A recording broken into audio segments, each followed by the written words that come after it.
When the food runs out, the mind becomes the battlefield. It's not your stomach that breaks first. It's your thoughts. Because hunger isn't just a physical pain. It's your own brain turning against you, slowly, methodically, convincing you that survival is impossible. But what if? What if hunger could be outsmarted? Not by finding food, but by understanding what it truly is. It begins around the 6th hour. Blood sugar dips, the muscles in your shoulders and jaw tighten. Your brain starts sending alarms, urgent and primal. Find food now. But here is the first secret to your survival. You don't actually need it yet. We've been taught to believe that hunger means the body is starving. It doesn't. It means your brain, a creature of habit, expects food and panics when it doesn't arrive on schedule. Once you understand this, you can reclaim control. The key is not to fight the feeling, but to manage the illusion of it. So you drink water. Not a desperate gulp, but slowly, continuously. Dehydration mimics the pangs of hunger in a vast majority of cases. By rehydrating, you quiet the false alarms. Your body isn't lying to you. It's simply improvising. By the first full day, a deeper change begins. The body starts adapting.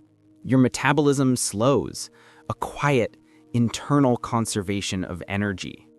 You burn less, you breathe slower, but you think sharper. This is instinct, a genetic memory from millions of years of evolution, reminding you how to endure famine. This state is called ketosis. Your internal system makes a critical switch from burning sugar to burning fat. A shift away from comfort and into pure conservation. You will feel weak, yes, but your mind will feel smarter. Your vision sharpens. Your hearing becomes painfully sensitive to the slightest sound. Your thoughts are no longer scattered. They become focused, calculating risks, mapping out routes, weighing options with a cold clarity. Your body has unlocked a primal state of focus. But here lies the most dangerous trap. As your body adapts, your brain begins to play tricks. It starts hallucinating food. The phantom smell of baked bread, the ghost of steam rising from boiling water. These are not real, but they feel real enough to break you. This is the moment most people give in, not from the physical reality of starvation, but from the emotional weight of memory. So how do you fight a ghost? You don't. You acknowledge it. You let the memory of bread wash over you, and you name it for what it is, a signal from the past, a ghost from a world of plenty. Then you pull your focus back to the present. You use those heightened senses not to imagine, but to observe. What is the real smell in the air? The damp earth? The cold steel? What is the real sound? The wind? Your own heartbeat? You ground yourself in what is, not what was. You learn to separate need from nostalgia, panic from perception. Outsmarting hunger means outsmarting your own mind. It's about winning the battle inside, so you can survive the war outside. Hunger isn't just an empty stomach. It's a fundamental shift in perception. The world around you begins to lose its color.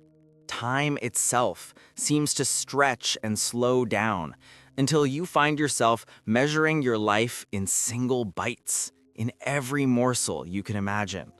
It's an all-consuming state that rewrites your brain's priorities. The obsession with food can dominate every thought, pushing aside social connection, humor, even your own personality.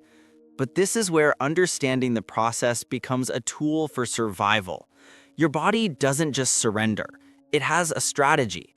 There are 3 phases of hunger, and only the first 2 are about immediate danger. The third phase is adaptation.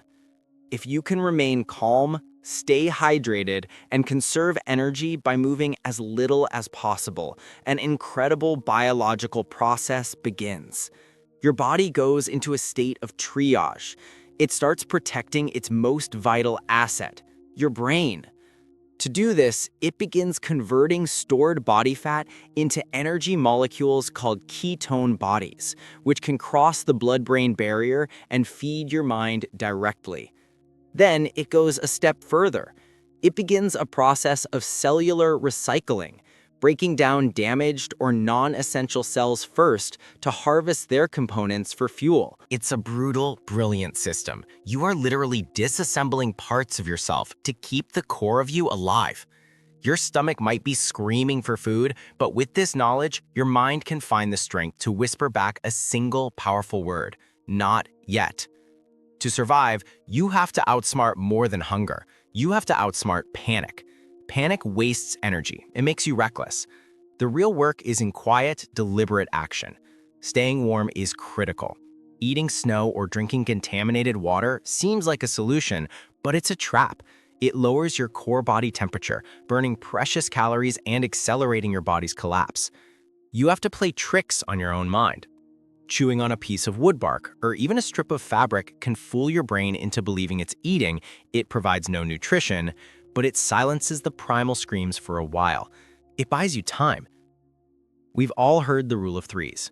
Most people can survive about 3 weeks without food, 3 days without water, and 3 minutes without air. But those are just the physical benchmarks. The true limit, the one that separates those who make it from those who don't, is almost always psychological. The people who survive the longest aren't necessarily the physically strongest. They are the ones who manage to stay curious. They are the ones who turn every passing second into a puzzle to be solved. What can I do right now to live just 1 minute longer? How can I conserve 1 more calorie? Where can I find 1 more drop of clean water? That relentless problem-solving mindset, that's the real survival instinct. It proves that hunger doesn't have to make you weak. In a strange way, it shows you how incredibly powerful you are. Because when everything else is stripped away, shelter, comfort, society itself, the body still fights, the brain still adapts, and deep inside, there is something that simply refuses to quit. That stubborn resilience, that will to see 1 more sunrise, that isn't just instinct, that's humanity.